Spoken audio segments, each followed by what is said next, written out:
Welcome to this video on drawing ray diagrams for an object. Let's assume the red line is a mirror and the green line you see is an object and in front is an eye. So here's how we draw the ray diagram for this. Step 1, mark the mirror image points. For this, from the tip of the arrow we draw dotted normal towards the mirror and mark equal distance in front of the mirror and back of the mirror. So we measure the distance and mark the point behind the mirror. We do the same for the other end of the arrow. Once we do that, step 2 is to draw the mirror image. So we draw the mirror image. Step 3 draws a ray from the mirror image to the eyes. So we take one point and draw a ray towards the eye. And when we draw the ray, we make sure that the ray which is behind the mirror isn't dotted and ahead is a straight line. The dotted represents the projection of the ray by the eye behind the mirror, and we draw at least two rays, and these two rays will converge behind. So from the tip you draw two rays towards the eye, and that's step 3.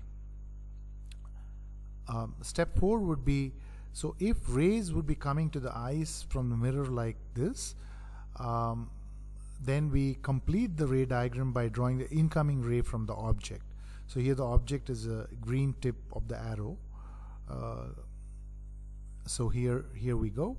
So we draw the incoming rays, and step 5 is to draw the normal.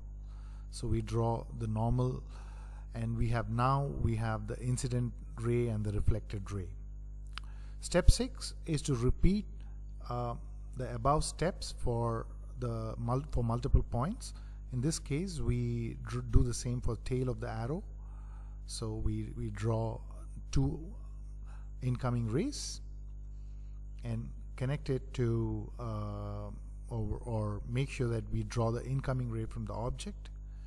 So first we draw the incoming ray from the image to the eye, and then complete it by drawing the incoming ray from the object, draw the normal, and that's it. That completes the ray diagram. Now one of the things to be done is to make sure that all our arrows are drawn properly. So we need to complete it by drawing our arrows to mark that the rays are coming this way. Now you may be wondering, we never considered the fact that this angle of incident equal to angle of reflection. So if this were I1, this also would be I1, and if this were I2, this also would be I2. And similarly for